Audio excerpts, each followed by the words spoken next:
high atop the pastoral center of the Diocese of Camden, you're listening to Talking Catholic.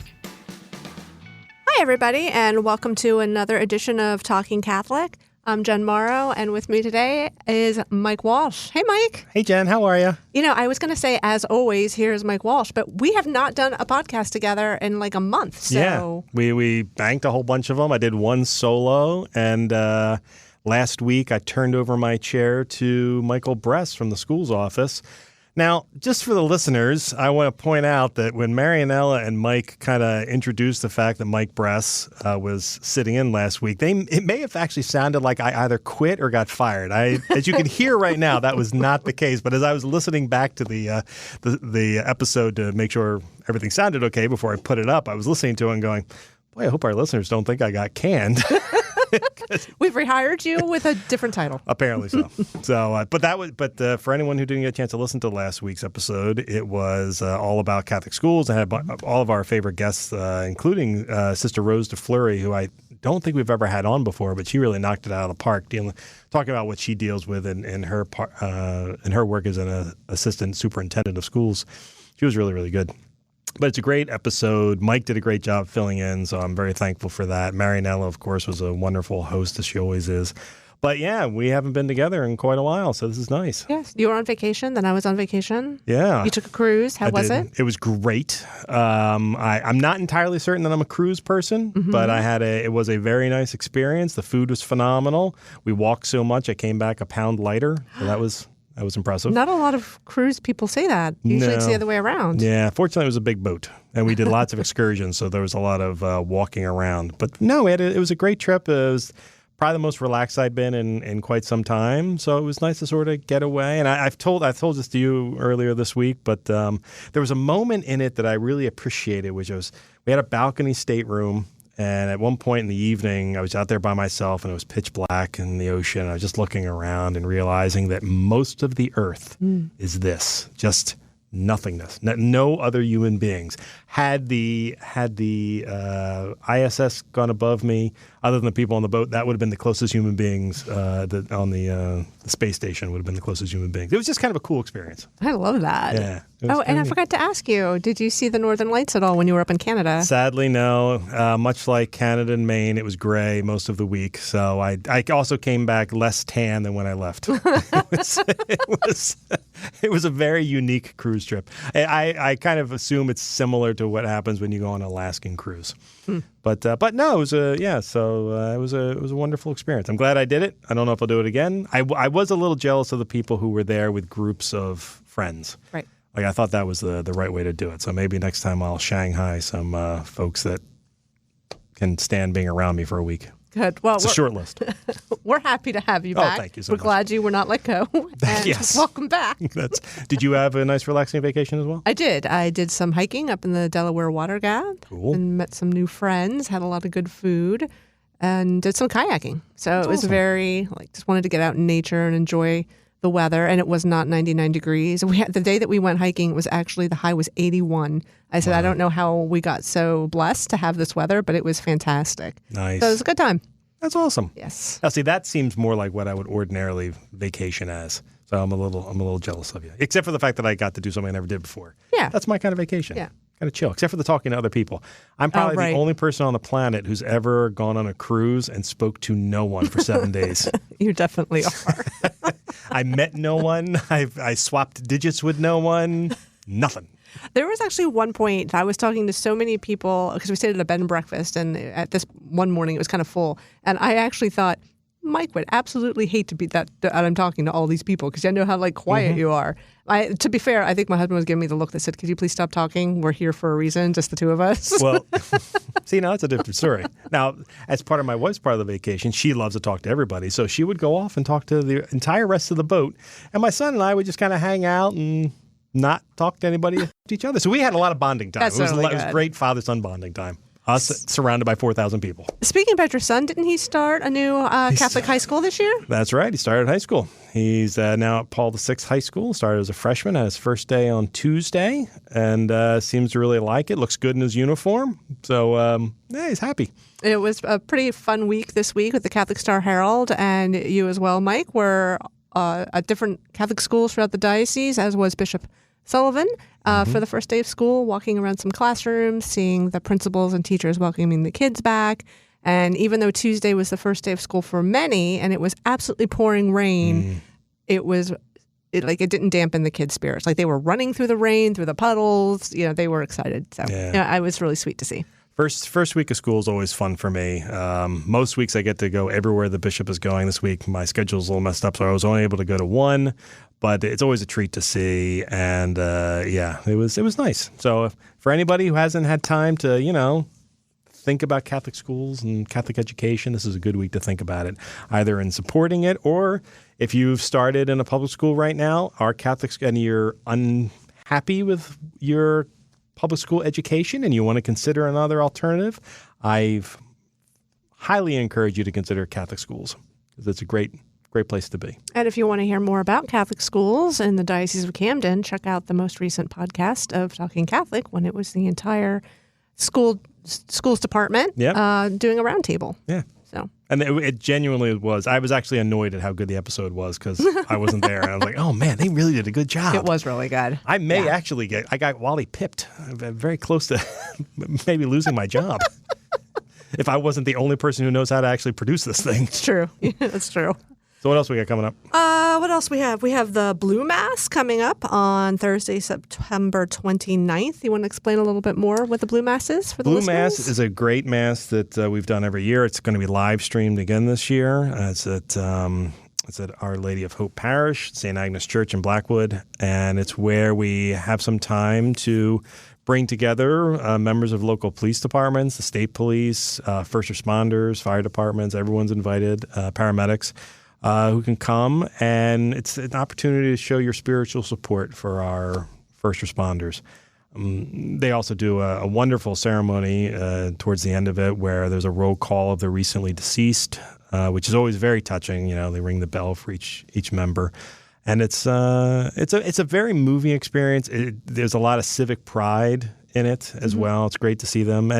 And I have to say, Bishop Sullivan has always done a great job of this isn't so much, it's not so much in praising law enforcement as much it is encouraging law enforcement and also reminding them of the Christian nature of their duty to protect and serve. So it's a great event.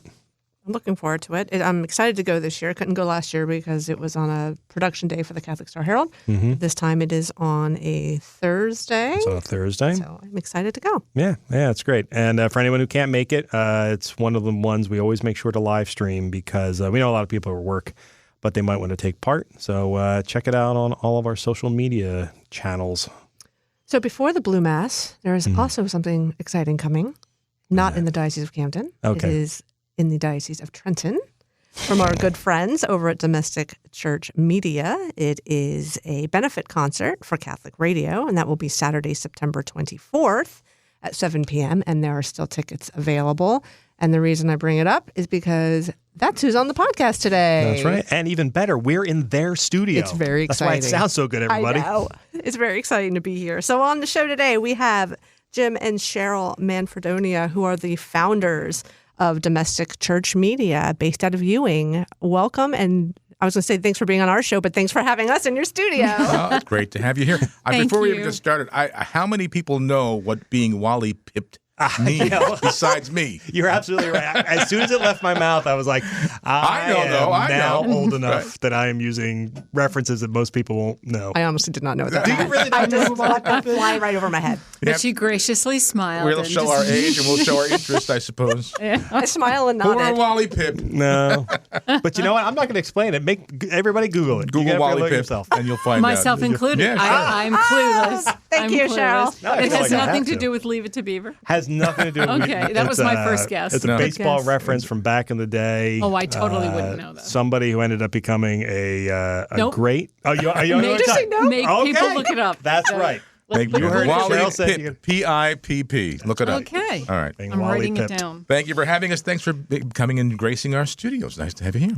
No, this is great. I know Mary and Elle and I came up a few years ago to sit with you on your show as we were sort of rolling out Talking Catholic. So It's nice to come back and actually have you guys on properly. We did Jim has technically been on the podcast once before, but we did it through a loophole. He was giving a presentation in Hamilton. Oh, right. And we brought our gear with us, and we recorded the presentation, and we put it out as a podcast. But we didn't actually get the opportunity to interview him, so it's nice to be here. Nice. Well, and there was a playoff game that night, too. I remember watching around the corner. Yes. So the upside of doing a presentation in a sports bar. Being the Yankee fan that I am, yes. Is that another Wally Pip? Okay, I've got to You're getting closer. I'm getting closer. There is a Yankee reference. It is a little Yankee trivia. It's true. All right. I will look it up. But no, this is great. It's wonderful to actually be in your studio again. And, we actually have to give you a lot of thanks for simulcasting our podcast for the last several years. It's been wonderful. Jen knew about the podcast through hearing it on the radio before she ever ended up being a host on it. Good. Her husband's a big fan. It's a wonderful opportunity. Good. Well, you do a great job, and it's thank you for sharing your gift with us and all of our listeners on the station. Well, you know what the great advantage is? It brings this station to a more local level. I mean, anyone on any sort of media platform can just type in EWTN and listen straight to what's coming out of Alabama or any other Catholic program. But this brings it home. We're talking about my neighboring parish. We're talking about Notre Dame High School. We're talking about things that are really relevant to me and my family and my neighbors. And that's what makes it different than a lot of other, even to watch the EWT event television program is wonderful. But to tune into the station and hear Bishop O'Connell or, some of the priests from your diocese, that's what brings it. It's the same theory that we have with the Catholic Star Herald, our diocesan newspaper. One of the issues that Catholics face nowadays is that you can't find Catholic content unless you're actively going out and looking for it, or if that's in your circle. You don't see it on the news anymore. You don't see Catholics of good repute showcased on television shows anymore, or in movies. It's always we're the bad guys or something like that in some regard, or some sort of dysfunctional character. Exactly. Yeah. Wherein, the reality of the situation is our priests are good, hardworking, spiritual priests. Our lay ministers are fantastic. Our bishops are really wonderful people. And certainly on this channel, we get to hear from Bishop O'Connell from the Trenton Diocese with regularity. I know his show just started up again, right? He's this past week, I guess. Yep.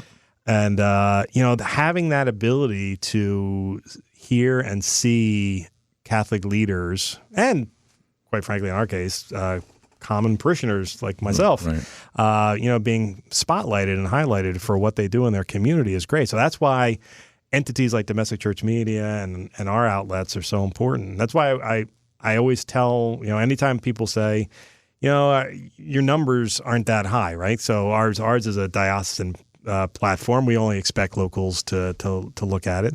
But I'm like, that's still hundreds of people who wouldn't have seen it if it didn't exist. Right. And you never know who you're going to touch. Like we found out we had fans from different dioceses. You were somewhere. I was covering, I was just walking in the Our Lady of Guadalupe procession here in Trenton. Okay. And walking down the street, and I said, you look familiar. I said, yes, I used to work for the Monitor and for the Diocese of Trenton.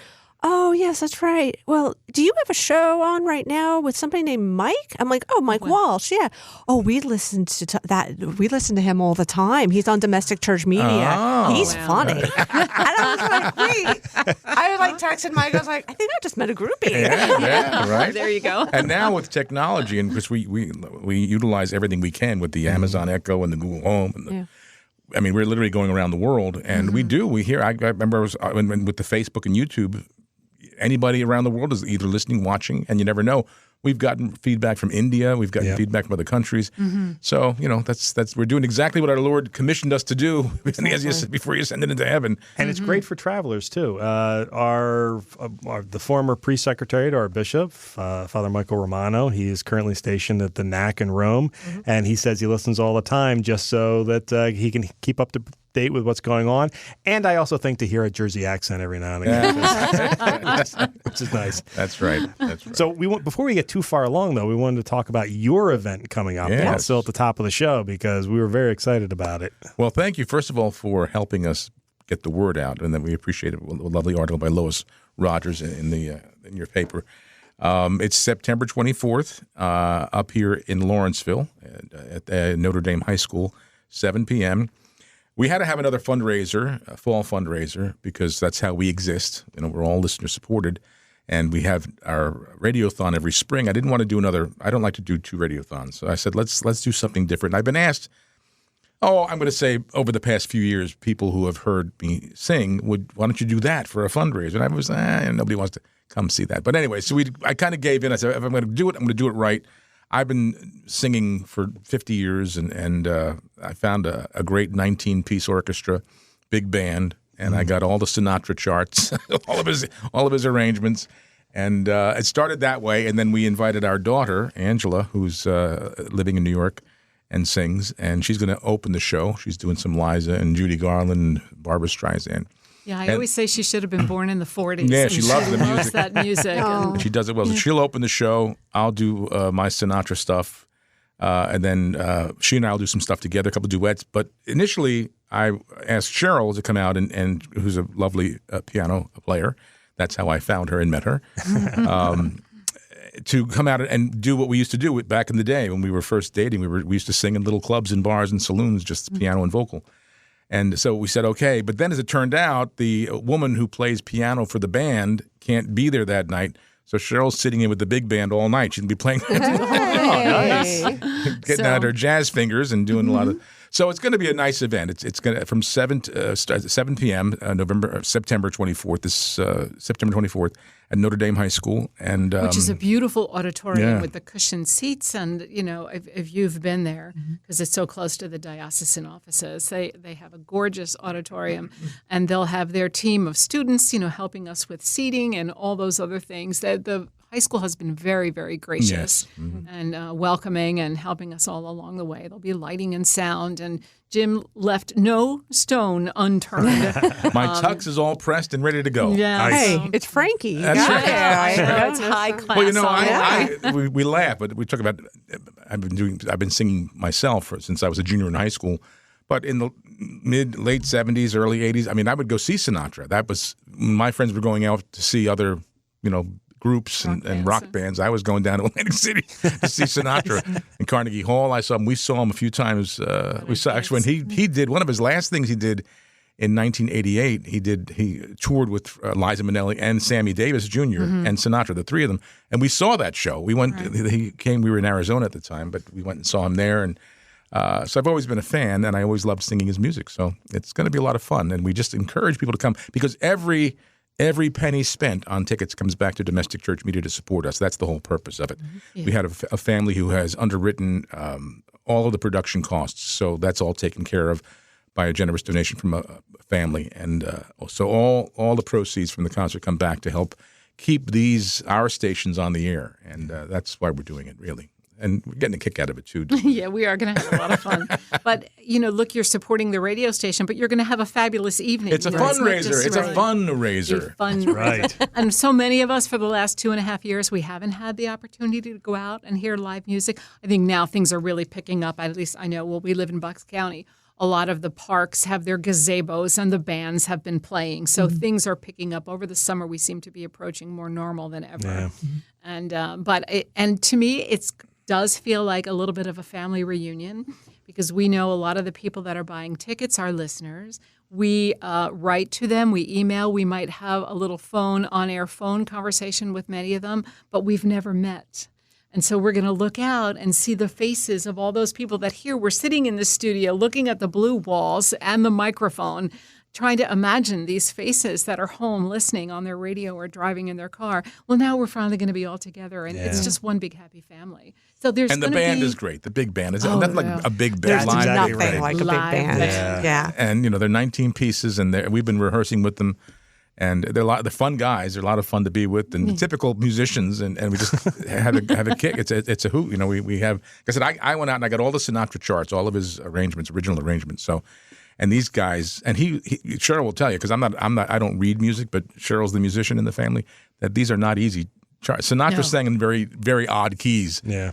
And but these guys sat down and played it, sight read it, and just did a great job. So. It's going to be very, very good, I have to say. So one of the things I really like about this, like you said, you didn't want to do a lot of two radiothons, is that you're combining two of the things that you love. Your faith, of course, but music, and you kind of already touched about it, but you did meet through music. Isn't that correct? Right. Yeah. Right. The story goes, if you can still remember it, it's been so long ago. Oh, come now.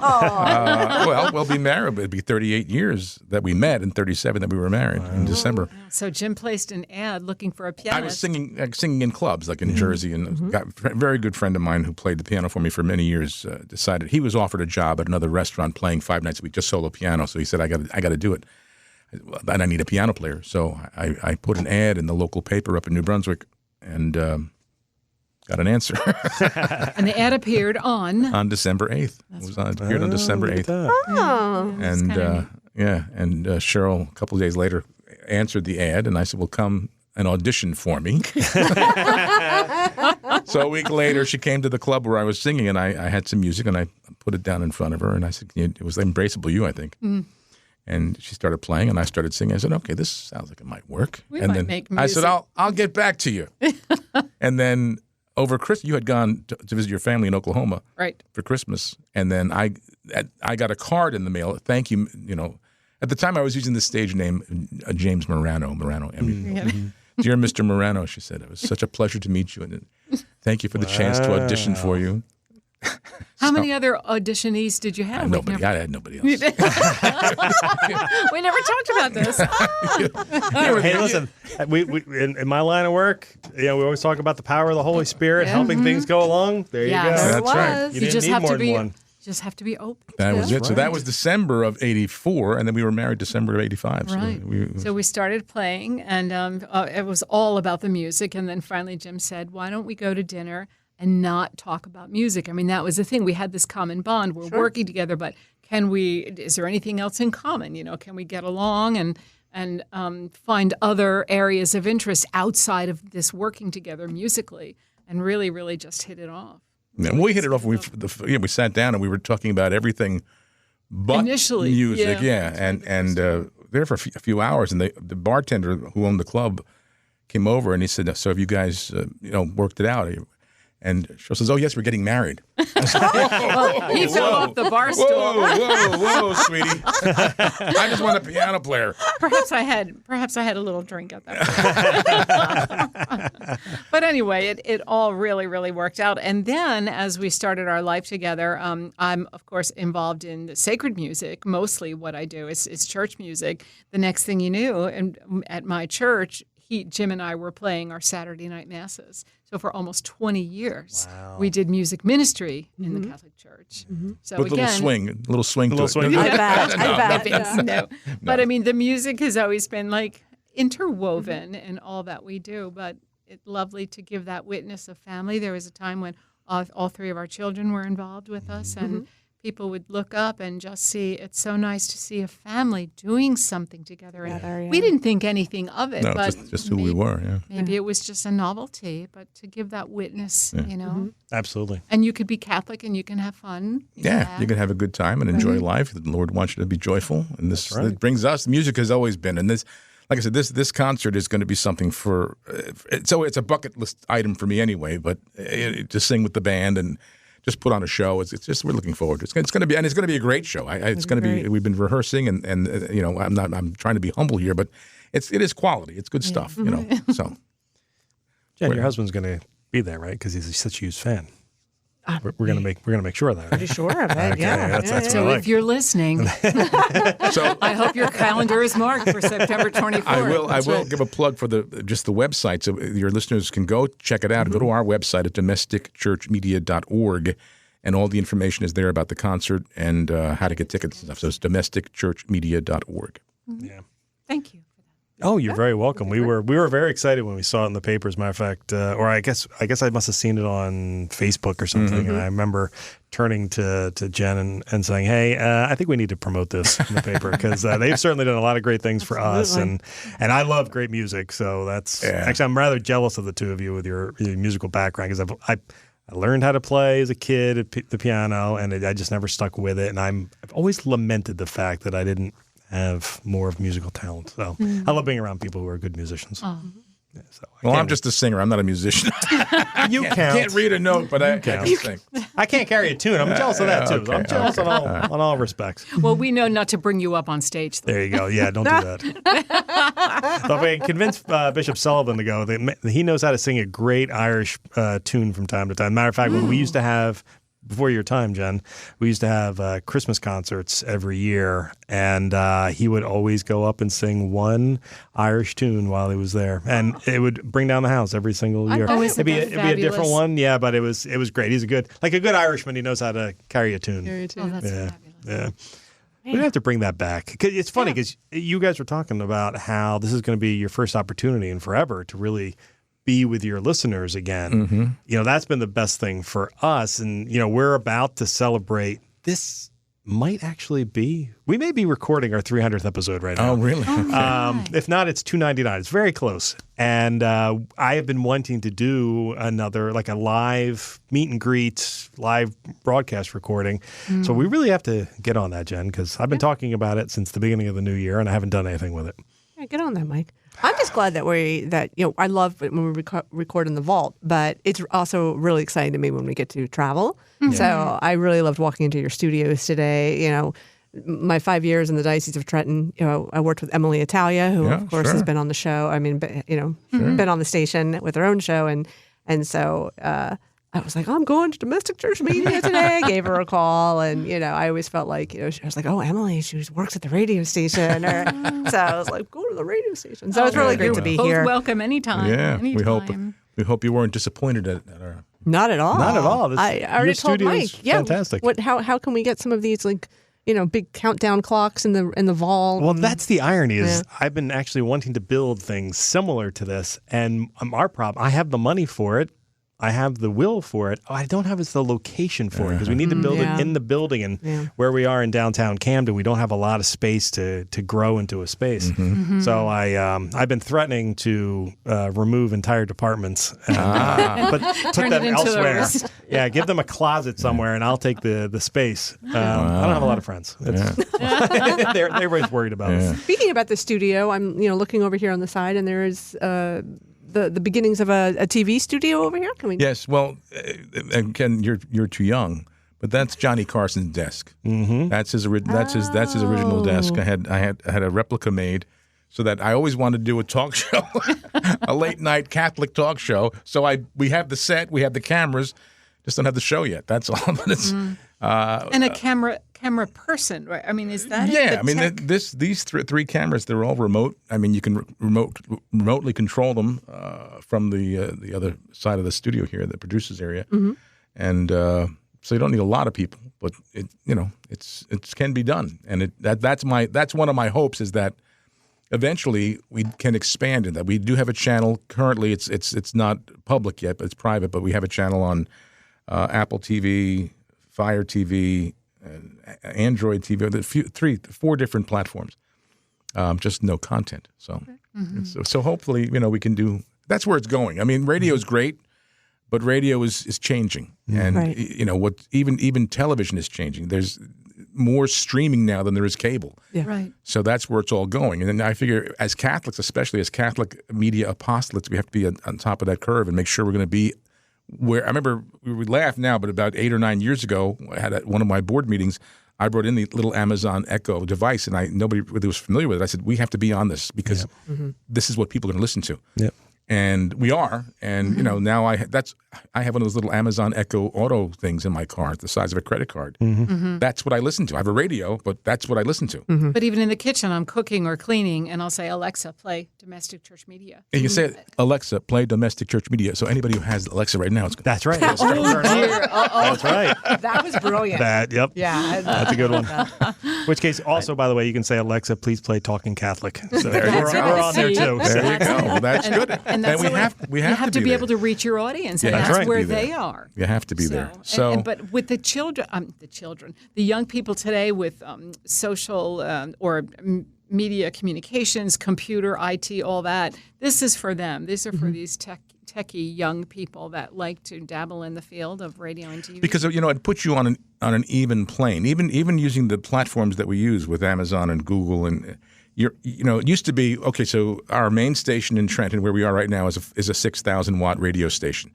Used to be you were limited to that footprint, and that's it. And ABC out of New York is 100,000 watts. Well, they're going to overpower us. That signal can be heard for miles and miles and miles. Mm-hmm. Now we're all on the same plane on these platforms. Equal. That's right. So content, like as Cheryl said, you can, if you want to listen to EWTN, Catholic radio or television, you can do that.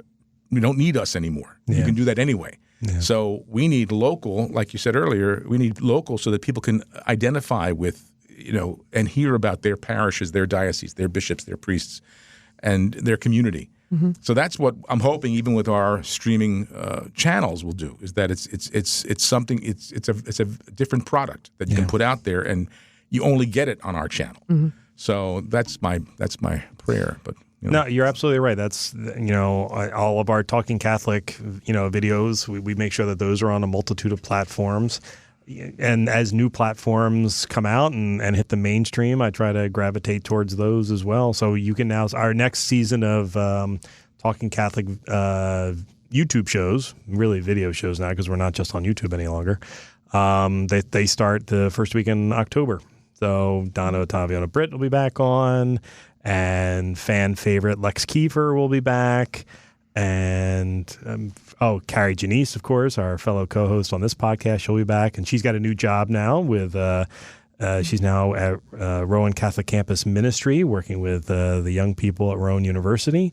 And then our prodigal priests are going to get back on there. We have 2 priests that I've given shows to over the years, and they always end up being busy. So the problem is now they both work in the same building as me. Oh. So I will be putting them to work whether I have to tie them down or not. But theirs is going to be vocations focused. Wonderful. So, but we're looking for other ones too. As a matter of fact, this is the Eucharistic revival is going on right now. So I have a commitment from one of our priests to start doing a video series just on the Eucharist and sort of explaining why it's the source and summit of our faith and how can actually be a part of our daily lives, even beyond going to daily Mass, beyond going to the Sunday Mass.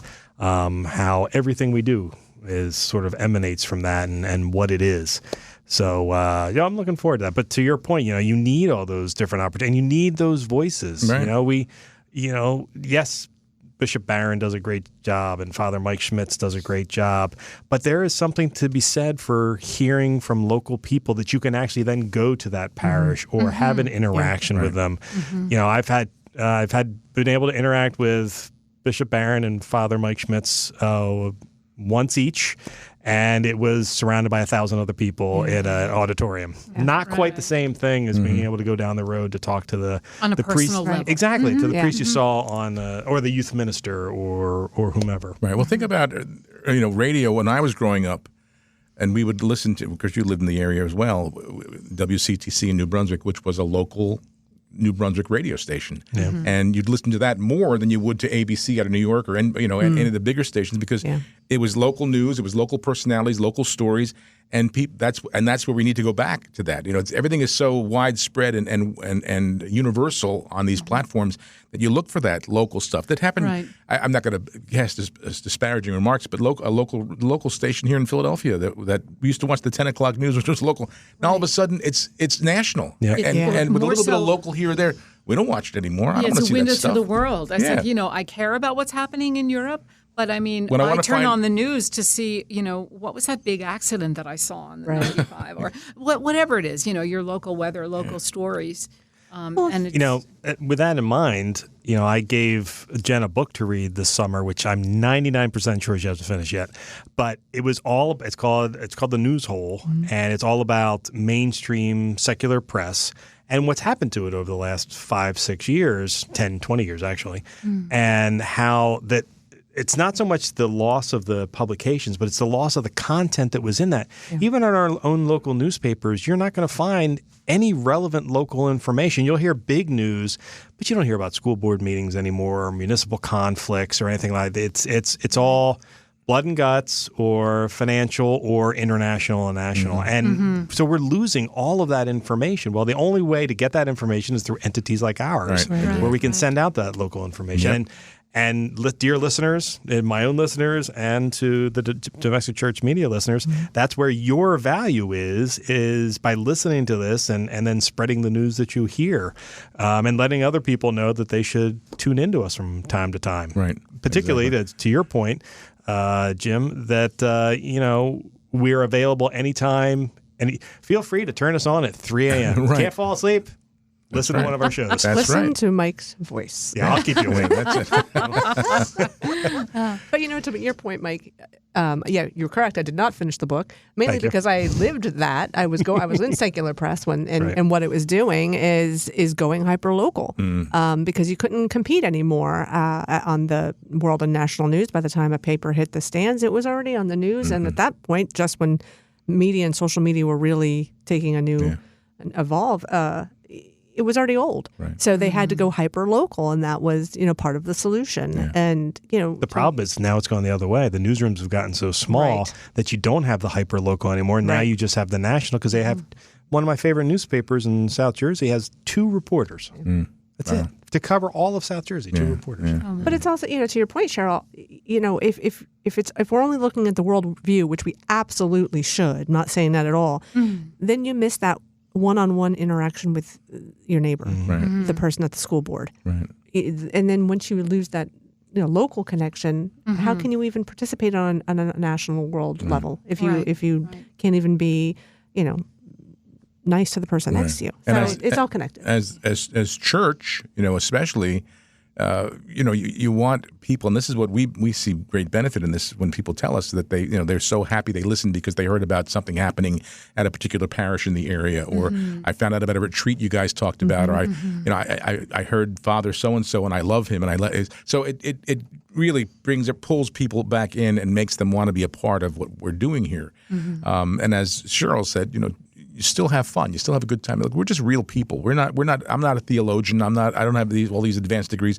Just a couple of Catholic people, trying to live a good life, a holy life, and raise our kids well, and do what we're called to do. And we can talk about it. And people say, "Yeah, that's I identify with that." If you see someone on television or hear them on the radio, like you mentioned, God bless Bishop Barron. God bless Mother Angelica. These are wonderful, holy people. But sometimes people say, I can never be like that. I can be like Jim and Cheryl because they're a couple of, kooky Catholics. Yeah. Kooky Catholic. We need a show that is called The Kooky Catholics. I got plenty of Catholics for that show. That's not a problem. It calls for special guests. Those special guests. But that's always been the basis of Talking Catholic, which was, I felt I always represented the common Catholic. So I'm just a common parishioner. I don't know nothing about nothing. It's everything I've learned from priests, and I've retained what means something to me, which is why whenever we have guests on, we try to have expert guests on so that they can, really do the educating. It's if anybody's listening to Talking Catholic to listen to what I have to say, you need to stop. But by all means, listen to our guests. You can listen to Jen too, but don't listen, because I'm just here to keep things moving. But at the same time, it's also nice to hear people talk publicly about their faith, because how rarely do we get to do that outside of, we probably do because of the circles we run in, but it's a rarity for most people to be able to talk about their faith and not have someone look at them funny. Why are you talking to me about your, I don't care where you go to parish. I was talking about that on my program the other day, just in reflection that, our Lord's Great Commission was to go out into the whole world and bring the good news. And the world is saying, keep your news locked up in your house and your church. I don't want to hear about it. So you're either going to be countercultural and do what the Lord told you to do, or you're going to give in and say, okay, I can't. I don't want to offend you with my. If I mention the name of Jesus, in a proper way. So we're called to do exactly what Jesus told to do, and that's what media is doing. Catholic media is doing. It's going out into the world and bringing that good news to as many people as possible. And I think you got that bug when you worked at a Fortune 500 company, a very secular I don't know if I'm allowed to FedEx, say the name. sure. Oh, okay, Sure, why FedEx. And Give them a plug. They're right I'm on. getting a pension. Thank you, FedEx. Yes, you're paying our phone bill. But they're on his desk for all to see. He had, the Sacred Heart and a statue of St. Anthony, and Mother Mary was over here. And didn't they tell you to? No, they didn't. That was in the 90s. I'm trying to remember what. Well, because FedEx is headquartered in Memphis. So all the suits come from Memphis, and mostly Southern Baptists. Yeah. Sure. And they would come to my, would you mind if we used your office for a little bit? No, go right ahead. And they sit down. There's the Sacred Heart sitting right in front of them. Help yourself. My office is like a shrine. Yeah, go ahead. Go in there. But, our life is an open book. We're not going to keep our religious up. But in those days, there was no issue with that. Nobody had a problem with that. Right. Today, that was the early 90s. More difficult, yeah. Well, I've talked about this before. When I was, I kind of miss, prior to coming to the diocese, I worked at major Center City law firms in Philadelphia and elsewhere. And, I was the token Catholic. And so people would come to me and like when something happened, like a new pope being named, or the biggest one was when the Pope retired, when Benedict retired. Everybody flocked to me like, well, explain to me what's going on. And I'm like, I am not a theologian, but I will do my best. Yeah. But that was a great opportunity for me to talk about the faith in a real way and how a normal person would talk about it. And hopefully I got all my facts right. I actually missed that a little bit, being that guy, because now I'm surrounded by Catholics who are smarter than me, and I go to them to find stuff out. But I hope that people listening to this podcast or listening to the show will go, to be comfortable with talking about their faith publicly. Like that's really, if we do nothing else with these shows, I hope that's what we're doing. Yeah. Is getting people to feel more comfortable. Comfortable, but also prideful, not in a bad way, but be proud of your religious. I mean, I'm proud of my Irish heritage. Right. I'm proud of my sports teams. I wear all those things on my body. Right. I should feel comfortable wearing my Catholicism on my body, not in a way that to draw attention to myself or anything like that, but in a way that I shouldn't be made to feel like I'm some oddball because. I have a Catholic saying on my chest. Yeah. You mentioned earlier also even the way Hollywood portrays today the church and the way Hollywood portrayed the church 60, 70, 80 years ago. Sure. The Song of Bernadette, which was the story of Our Lady of Lourdes, won Best Picture of the Year, won the Oscar. Yeah. And all about the apparition of Our Lady of Lourdes. And you think about that happening today. Yeah. Bishop Sheen had his own television program on NBC every Tuesday night. That's never going to happen again on secular television. So the world has, as I said, our Lord says, go out into the world and bring the good news. The world says, keep your good news locked up. Yep. And that's what's happening. They don't want to hear it. And any portrayal of faith or holiness or personal sanctification, they don't want to hear it. Yeah.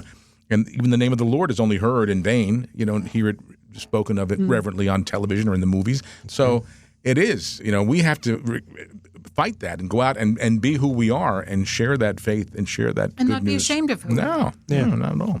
Wear it as a badge of honor when you could rejoice and be glad that Jesus said it's going to happen. Get ready for it. So, but this, you're right, Mike. This I think, Catholic media really reinforces in the individual what they already know and just kind of reinforces their knowledge and builds them up and says, I can talk about this. I can be happy and joyful and be a good Catholic. And I can express that in the public square without, and if I get persecuted, well, you know what? Jesus said it's going to happen, so rejoice, be glad. Yeah. Blessed are you, so. And of course, we have a responsibility on the other end. It's our responsibility to make sure that what we're putting out in the world is accurate and truthful and understanding. And, there shouldn't be a whole heck of a lot of finger pointing going on. We shouldn't be out there making people feel bad because of our faith and what we believe and that, making people turn on themselves and turn on others. That is not the message of Christ. Right. In any way, shape, or form. The message of Christ is to bring God to people and the understanding of God to people. Build up the kingdom. I said, no one wants to join a church that's tearing itself down. No. Right. At all, So we're called to build up, and instead of pointing fingers and backbiting and arguing about this, that, or the other thing, we know the truth, and the truth is Jesus, and follow the Lord, and just build up His kingdom here on earth. That's what we're called to do, and not tear it down. No. And we live in such a blessed time that we have a lot of outlets to learn more about their faith. And I think one thing that this past Easter, I was speaking with some young adults, and I've talked about this on the podcast before, that were just coming into the church and they're at college age. And they wanted to know more about the Catholic faith. That's why they were coming into the church. And what were they doing? They were watching videos online from, yes, the Bishop Barons and the Mike Schmitz, but also other priests they were just, your regular Joe Schmo priests from, not the superstar ones, from dioceses that were making their own videos talking about, St. Thomas Aquinas and putting it in a way that they could understand. And so they were hungry for knowledge is really what they were. And so we live in a time now where we can pick up books. We can listen to the podcasts. We can listen to the radio. We can listen to the Johnny Carson set and learn more about it. So, I think we're very fortunate. Yes. And we even have more resources now with Blessed Carlo Acutis, the teenager from Rome who's on the way to canonization, and that here's this Eucharistic miracles. Exactly. There's such. It doesn't oftentimes. It feels like it's not being portrayed as a blessed time in our lives right now, and I'm willing to bet that that's been the case most times in our lives, where something was terrible. I mean, I remember growing up in the 80s and the constant threat of nuclear annihilation. I remember all of that and the terror I had going to school because I watched one too many nuclear movies. and it kind of has that feel now, but at the same time, it's like, I think we need to break through that. If you look around, if you talk to people, if you're with people, there is an enormous amount of goodness out there. I would actually encourage people to, I don't mean this in the literal sense, stop allowing the news to define how you feel, right? You don't need to watch cable news every night. You don't need to listen to pundits talk all the time of any ilk. Talk to your neighbor. Be around your neighbors. See all the goodness that's actually going on. Help other people. Support each other. We are in good times if we choose to make them good times. And that goes back to what you were saying earlier with the local level. Yeah. When you sit in your living room and you watch the world news, and it's like, where do I even begin? Right. How can I even? But if you're sitting outside in the back and the neighbor's out there and, hey, how was the wedding? Your daughter got married recently, and it just brings all good things, all delightful positivity, and you bond a little bit, or you go to your local parish and there's a speaker and a retreat. You have this common bond, and it just builds you up, and you feel like I'm reaching out. There's peace in my family. There's peace in my neighborhood. There's peace in it just brings it to a more familiar, rather than looking at the world and say, where can I even begin? Where do I even touch? Archbishop Chaput, a number of years ago when he was Archbishop of Philadelphia, in one of his teachings, I was listening to him, and he said, we've allowed the culture to catechize our people. And it's true.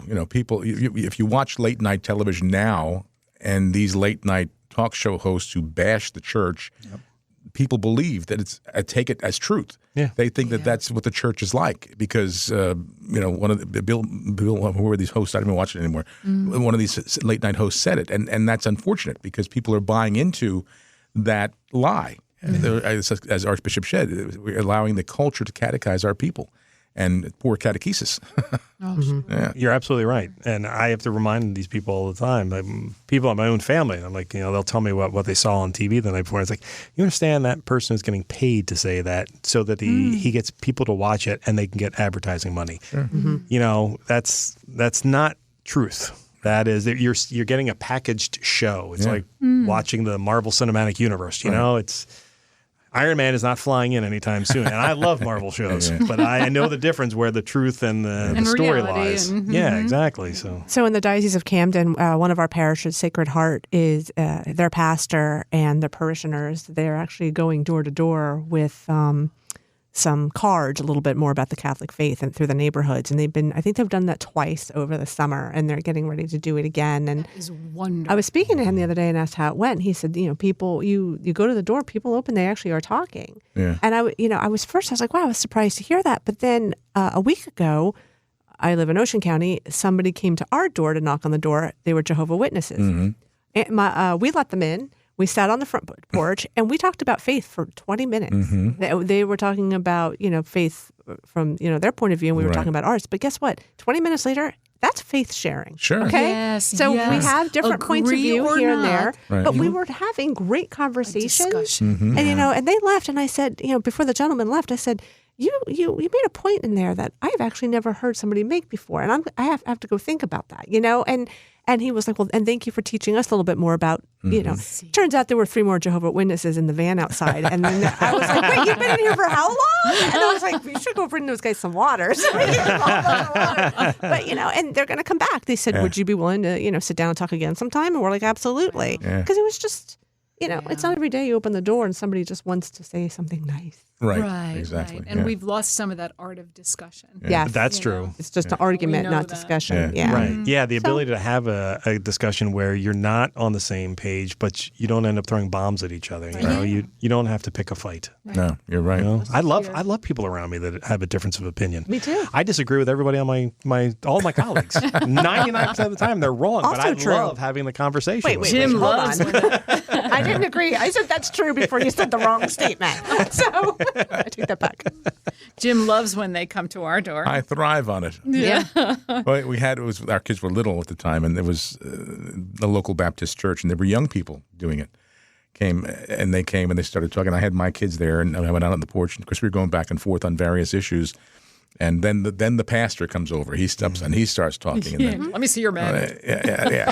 He saw the kids weren't. There was discussion. There probably shouldn't have been discussion about anything coming from us to them. Sure. So I was trying to teach them. He came over and was kind of pulling them away, and he was saying to my kids, "We have basketball, guys, over at my church. We have basketball." So anyway, they went away. It was very nice. And I think you said, well, we have the tabernacle. We have Jesus. We prayed at the end. We prayed. Yeah. We all prayed at the end, and they walked away. And then our little daughter, Angela, who at the time probably was 7 or 8 years old, she said, "Boy, did they come to the wrong house."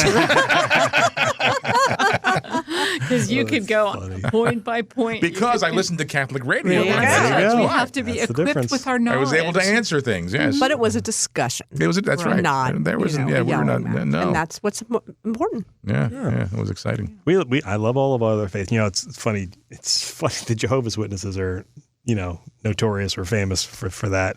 But if my mom listens to this podcast, she's going to have PTSD because they used to come to our house all the time too. And my father is a talker, unlike myself. My father, and he's not an introvert, and he would be lost on the front porch for an hour. And my mom, I would say, "Where's Dad?" And out with the Jehovah's Witnesses, having a conversation. And he'd be gone for forever. Yeah, he was fun, and he would consider himself not a theologian. Yeah. He just enjoyed the conversation, and they never once converted him. And he's still a good Catholic to this day. But he loved having that conversation. And I kind of grew up that same way. When I went to college, I learned. I had a bunch of world religion classes, and I found it fascinating. I mean, the Mormon religion is a fascinating religion.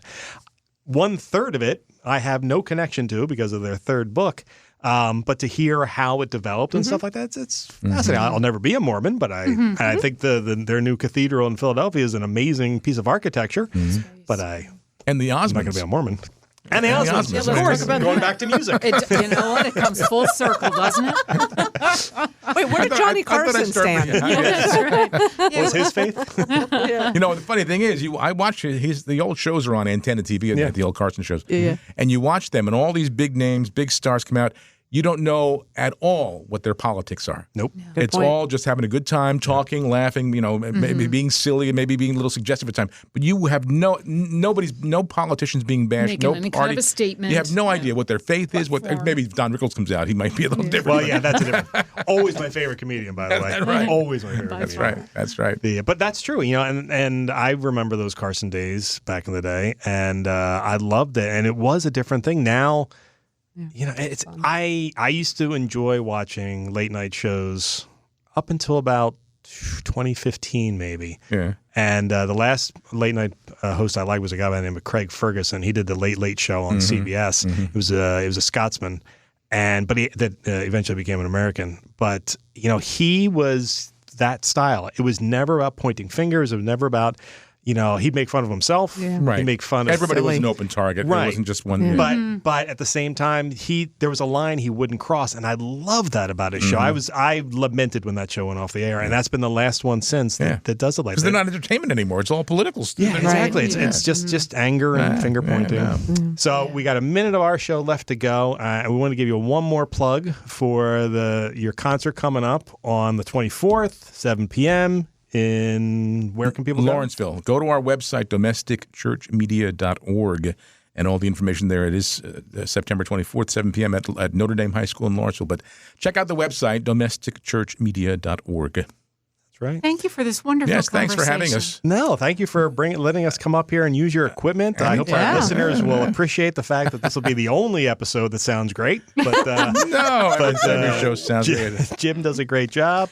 And we very much, by the way, love that you've kept us on Domestic Church Media for these many years. Thank you. It's been a great gift. Hey, listen, as long as we keep this podcast going, we'll keep here. We'll stay here. Great. We'd love to have you. Thank you, everybody. Jen, thank you very much for co-hosting with me. And to our listeners, thanks again. And we'll talk to you again next week. See you, everybody. Bye.